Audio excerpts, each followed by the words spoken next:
Ni pour ni contre, bien au contraire, avec le foot amateur qui est face à la montée des violences, insultes, agressions verbales, tensions sur les terrains. Le football amateur traverse une zone de turbulence. Arbitres pris pour cible, bénévoles découragés, parents sous pression. Le climat se dégrade au sein d'un sport censé incarner passion et fair play.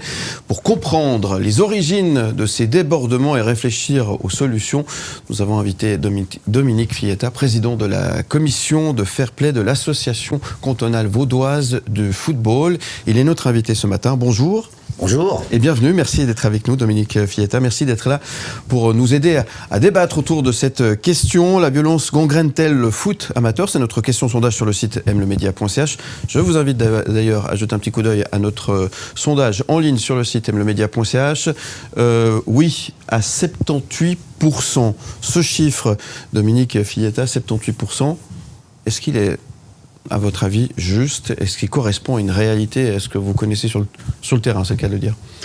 Alors écoutez, il correspond, je dirais pas tout à fait, 78%, c'est beaucoup. C'est un taux très élevé, c'est un taux très très élevé. Oui. Nous aujourd'hui sur 550-600 matchs par week-end, on a 1% de matchs à problème ou à souci plus important qu'un carton rouge ou qu'une intervention normale. Oui. Donc 78% c'est beaucoup, mais par contre ça montre une sensibilité des gens autour des terrains de football, donc c'est pas à mettre de côté et pas à négliger. Ouais, c'est pas à négliger, effectivement.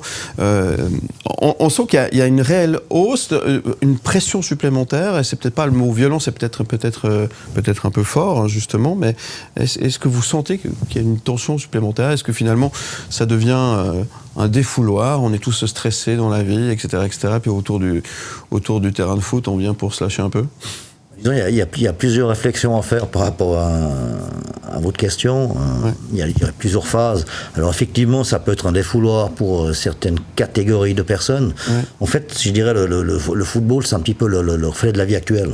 Et le souci qu'on a, il est différent par rapport aux catégories d'âge des joueurs. Aujourd'hui, à l'association cantonale vaudoise de football, il y a 36 000 membres, 36 000 joueurs, entre guillemets joueuses. La moitié sont des juniors, donc plus de 18 000 juniors. On a, des cas différents. Une équipe d'adultes, ce sera plus du front direct, des insultes directement sur le terrain, après ils vont se taper la main à la fin du match et puis ils vont aller boire la bière. Dans les catégories d'enfants, les juniors, les féminines également, il y a aussi, on ressent aussi une recrudescence dans le football féminin. Au niveau de la violence et de l'agressivité, c'est plus compliqué. Pourquoi? Parce que c'est lié souvent aux parents qui sont au bord des terrains de football. Et c'est le gros des problèmes. Et je pense que 78% des gens qui disent que ça gangrène le foot, c'est beaucoup lié à ce phénomène-là et pas au phénomène des adultes. En tout cas, merci d'être là pour en débattre. Sur le plateau, Thomas Lécuyer, David Letard et Mike Perez. Le foot, vous connaissez ça, oui, mon cher Mike? Ouais, alors les parents, c'est un problème. Mais ça, on pourrait faire une émission rien que là-dessus. Alors oui, il y a alors par violence, effectivement, le terme il est très large. Il fait peut-être un peu peur. Il y a les incivilités normales qui sont dues en quelque sorte à l'adrénaline du match. Ça se frotte, ça s'insulte et tout. Ça reste dans une certaine limite acceptable, on va dire ça comme ça. On ne doit pas tolérer, mais disons qu'on arrive à passer par-dessus et comme vous l'avez souligné, à la fin du match, on se serre la main, c'est derrière et puis ça en reste là. Même si c'est effectivement des scènes communes finalement aujourd'hui dans le monde du foot. Et puis, effectivement, il y a des bagarres générales qui se déclarent parfois pendant un match ou après un match entre les joueurs. Il y a la problématique des parents, effectivement, qui interviennent, qui des fois s'insultent et se battent même entre eux alors qu'il y a les gamins qui sont en train de jouer. Et puis il y a les arbitres, ça c'est encore un autre problème. Il y a les arbitres qui sont tout d'un coup victimes effectivement de cette violence. Alors de nouveau, au début c'est peut-être juste de l'intimidation, mais après ça peut aller très très loin. Et il y a eu ces cas effectivement l'année dernière dans le canton de Vaud de ce parent qui est entré sur le terrain et qui s'en est pris à un arbitre, ce qui avait amené effectivement à une manifestation, je dirais, de la part de la CVF où vous aviez là donné un message fort en disant on peut pas laisser passer ça. Et il y a des choses effectivement qu'on peut comprendre reflet de la société, comme vous l'avez dit tout à l'heure. Puis il y a des choses qui sont inacceptables aujourd'hui dans le monde du foot, que ce soit les ligues inférieures, le foot amateur, des adultes, ou des anciens, des vieux, des seniors, je me mets dedans. Et puis il y a effectivement chez les jeunes ce problème d'éducation. Est-ce que c'est spécifique au foot finalement? Est-ce qu'il y a d'autres sports où ça peut être aussi un problème? Alors je ne vais pas répondre pour les autres sports, mais de nouveau je reviens sur le nombre de licenciés dans le football vaudois. On a la plus grosse institution sportive. Quand je discute avec le président du basket vaudois, ils ont à leur échelle les mêmes problèmes que nous, mais à leur échelle des licenciés. Donc c'est pas forcément un problème football, c'est un problème général dans le sport, entre guillemets, associatif. Thomas Lécuyer. Oui, alors, en tout cas, les attitudes des parents, c'est pas forcément spécifique au football. Il y a effectivement beaucoup de tensions autour des terrains. Moi, je l'ai vécu pendant 1 an avec mon fils qui a 10 ans aujourd'hui, puis on a arrêté ça parce que c'était pas supportable. En fait, vraiment, les parents sont à cran, et puis on sent parfois la frustration, et d'abord, ils crient sur leurs enfants sur le terrain. Ça, c'est la première chose que je trouve parfois choquante. C'est « Mais enfin, qu'est-ce que tu fais, là ?» Au lieu d'encourager, ils engueulent, et après, ils vont parfois engueuler les arbitres. Puis l'entraîneur aussi, ils engueulent l'entraîneur parce que le gamin joue pas assez.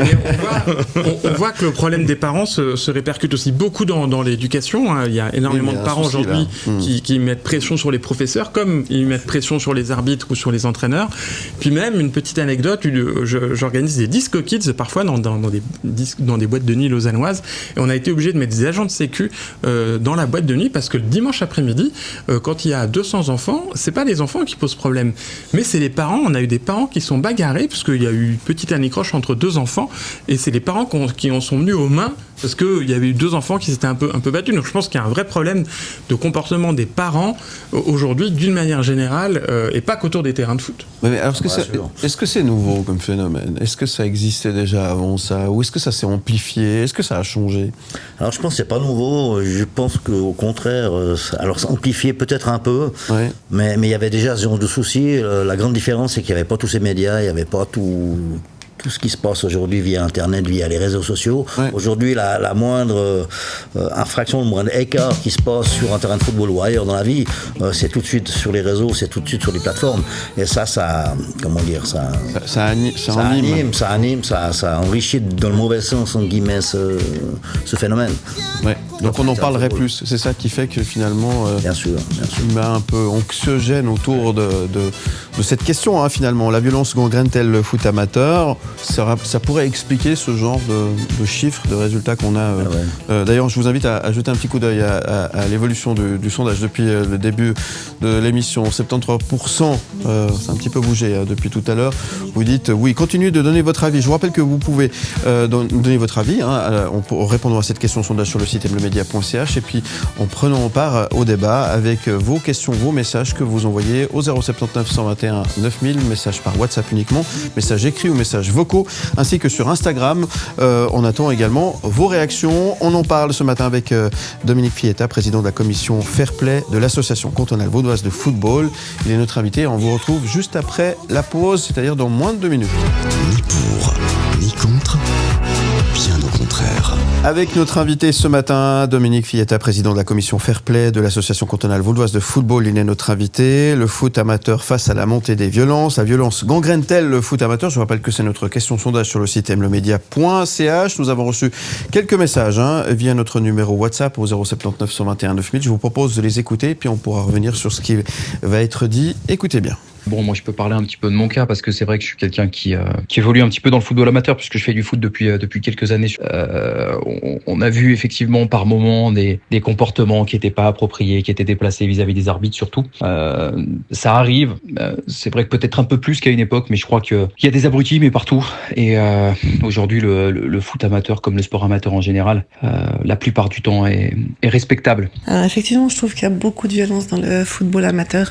Déjà, chez les plus jeunes. Mon frère, à l'époque, donc ça fait 30 ans, il a voulu s'essayer à faire arbitre, mais il me disait, les parents, ils sont insupportables. Ils se faisaient insulter et tout, donc ça faisait déjà il y a 30 ans en arrière. Donc il n'a pas insisté longtemps à sa passion, il a continué à être juste spectateur, mais c'est vrai que c'est dommage parce que ça pourrit le sport en fait. Dominique Fietta, ça vous fait réagir ce que vous venez d'entendre? Alors, ça me fait réagir dans le sens où il y a 30 ans il y avait déjà ce genre de problème, donc c'est pas nouveau. Et puis effectivement là, c'est assez bien résumé dans la personne qui dit le foot amateur, il y a certaines violences mais pas plus qu'ailleurs. Donc comme on le disait avant, c'est vraiment, je pense, un phénomène de société. Il y a des abrutis mais partout. C'est bien dit, c'est bien dit. C'est exactement ça. Et on pourrait faire plein d'équipes comme ça d'ailleurs. Je pense pas que malheureusement effectivement la CVF à votre niveau et que n'importe quelle autre organisation arrive à rééduquer la société. Après, on peut essayer au moins de faire passer les messages vis-à-vis des parents, par exemple. Et justement, qu'est-ce que vous pouvez faire, vous, en tant que président de cette commission Fair Play ? Qu'est-ce qui est possible ? Qu'est-ce que vous faites concrètement pour pouvoir peut-être donner une intention, pour faire que les choses s'améliorent finalement ? Alors on a fait il y a 2 ans maintenant, 2 ans et demi, parce qu'on était des mauvais élèves au niveau de l'association suisse de football par rapport aux 13 associations régionales. On a mis en place une formation, information sous forme de dialogue et de communication avec les clubs, où on a pris toutes les équipes de 2e ligue jusqu'aux catégories junior D. Donc il y a quasiment 1000 entraîneurs qui ont passé à ces séances-là, 95% de présence, un taux de réussite très très bon. Comme par hasard, une année après, on était les premiers sur le fair play au niveau de la Suisse. Donc les messages passent. L'important, c'est pas de faire une fois, c'est de continuer à travailler ce genre de choses. Aujourd'hui, on travaille un futur projet pour le football junior qu'on espère mettre en place dès la saison prochaine, en collaboration avec l'éducation du sport vaudois, et l'État nous soutient derrière, pour sensibiliser ce côté fair play. Récompenser le fair play peut-être ? Alors récompenser le fair play par des prix, mais surtout sensibiliser dans les clubs. Aujourd'hui, on va à la rencontre des clubs à problème. Avant, au départ, on a arrosé tous les clubs. Il y a des clubs qui fonctionnent très très très bien, puis il y a des clubs où il y a un peu plus de soucis. On va rencontrer les clubs associés, on essaie de trouver des solutions ensemble. On leur apporte des exemples qui se font dans certains clubs, etc. Et ça, c'est très très positif. On parlait du football des juniors avant et des problèmes. Il y a un club du canton de Vaud qui a mis dans sa charte et dans son mode de fonctionnement au niveau des parents, si un parent commence à faire le coach pendant un match, l'entraîneur sort le gamin. Et après, le papa, il doit expliquer pourquoi le gamin joue pas. Et ça fonctionne très très bien. Il y a aussi un rôle important des dirigeants de clubs qui doivent aussi prendre leurs responsabilités et mettre en place ça, c'est important. On parle des juniors, mais c'est souvent les parents qui peuvent poser problème sur le terrain, et c'est pourtant eux qui devraient montrer l'exemple à la base, et finalement voilà, c'est là où peut se poser souvent le genre de problème. David Letard. Moi, j'en vais remettre une couche. Non, mais la ligne rouge a été franchie. C'est juste insupportable, en fait, au niveau des entraîneurs, au niveau des arbitres, des encadrants, des éducateurs, même des bénévoles, en fait, qui peuvent plus faire ce métier, qui n'ont plus envie de faire ce métier. Moi, je suis pour une tolérance, je vais dire une tolérance zéro. Je vois qu'il y a le même constat chez nos voisins en France. J'ai noté un chiffre, il y a 60 faits disciplinaires par week-end. T'en sortiras pas vivant, on sait où tu habites. Voilà le genre de mots que peuvent recevoir certains arbitres, certains entraîneurs. On en est où justement par rapport à ça ? Alors je sais qu'il y a des formations, vous l'avez dit, vous l'avez évoqué. Je sais pas jusqu'à où ça peut servir ce genre de formation. Moi, de mon avis personnel, mes fils ayant fait du football aussi, j'ai été très vite dégoûté par le terrain, le bord du terrain. Là, on ne va pas répéter, on l'a évoqué plusieurs fois ici sur ce plateau. Mais finalement, une tolérance zéro, est-ce que ce serait pas... C'est un peu dur, mais tu fais quelque chose comme ça, tu insultes, tu sors du terrain et tu sors pour un bon moment, en fait. Je parle aux parents. Alors, on parle de la récompense, justement. Alors, la tolérance zéro, on l'applique à la CVF. Sincèrement, le souci, on fonctionne de manière très très claire. C'est les rapports d'arbitres qui nous font prendre des sanctions. C'est là que la commission de jeu et fair play intervient, c'est une fois que les matchs ont été joués. Tous les mardis, cet après-midi par exemple, on a une séance qui va durer 3h30 par rapport au nombre de cas qu'il y a eu le week-end passé. Et puis par rapport à ça, on va mettre des sanctions, 3 matchs de suspension, 4 matchs de suspension, etc. Il y a un catalogue de sanctions qui existe, qui est donné par les règlements Association Suisse de Football et même UEFA. Et par rapport à ça, on prend des sanctions et on est très sévère sur les sanctions. Exemple, une insulte grave à un arbitre, c'est minimum 4 à 5 matchs de suspension. Ah oui. Donc 5 matchs de suspension, il faut quand même savoir que sur 11 matchs de championnat, la moitié du tour, le gars ne joue pas. Et il y a des choses qu'on a le droit de faire, puis il y a des choses, réglementairement parlant, qu'on n'a pas le droit de faire. Ça devrait calmer, normalement. Ça devrait calmer, mais ça calme pas tout le temps. Non. Voilà. Et puis après, c'est aussi redondant, c'est-à-dire que c'est souvent les mêmes joueurs qui chaque année reviennent. Ouais. Des récidives, quoi. Donc à un moment donné, c'est là où je disais que les dirigeants de club doivent aussi prendre leurs décisions. À un moment donné, à l'interne, s'ils acceptent qu'un joueur leur coûte 1500 francs, 1700 francs d'amende par championnat, alors moi, si je suis président de club, je me pose des bonnes questions. C'est aussi des amendes. Oui, bien sûr, aussi, bien sûr. Il n'y a pas que des sanctions. C'est lié, il y a des amendes qui sont liées. Un match, 4 matchs de suspension, c'est 150 francs d'amende. 3 matchs de suspension, c'est 120 francs d'amende. Plus des points de pénalité, des points fair play, qui font que si vous êtes premier du classement avec un plus grand nombre de points fair play que l'adversaire, c'est pas vous qui êtes promu. Donc il y a déjà une réglementation qui est faite. Il y a déjà ce poids qui est fait. Il y a des équipes qui, l'année passée, il y a 2 ans, ne sont pas montées d'une ligue à une autre ligue, de 3e ou 2e ligue, pour un point fair play. Mais ils n'en avaient pas 12, ils en avaient 85 ou 90. Donc voilà. Thomas Lécuyer. Mais est-ce que aussi l'esprit de compétition, il n'est pas insufflé trop tôt? Est-ce que le problème de créer tout de suite un esprit de compétition sur des équipes qui ont 10-12 ans, ça ne crée pas tout de suite un esprit très tendu autour et sur le terrain avec beaucoup d'attentes de la part des parents, de la part des joueurs, de la part des entraîneurs qui rêvent tous de découvrir le futur champion? Est-ce qu'il ne faudrait pas moins mettre de compétition avant un certain âge? Alors, on a fait des essais, des tests au niveau de l'association cantonale de football et au niveau de l'association suisse de football. On a fait au niveau de la catégorie des juniors D, qui est la première catégorie d'enfants, des championnats avec des classements. Avec les classements, on nous a dit c'est une catastrophe, il y a la compétition, etc., etc. Et puis cette année, on a supprimé les classements de junior D. Ça ne s'améliore pas parce que les entraîneurs entre eux font leur classement. Le souci qu'on a, c'est qu'aujourd'hui, dans ces catégories d'âge, on devrait engager des vrais formateurs. Et on n'engage pas des formateurs, on engage malheureusement, par manque d'effectifs ou de bénévolat, des papas de joueurs ou des gens qui ont des fois la formation, des fois pas. Et eux, ce qu'ils veulent, c'est gagner. Un enfant, quand il rentre sur un terrain de football, qu'il ait 10 ans, 12 ans, 14 ans, il vient pas pour perdre, il vient pour gagner. C'est l'essence même du sport, à quelque part. Mais c'est pas jouer.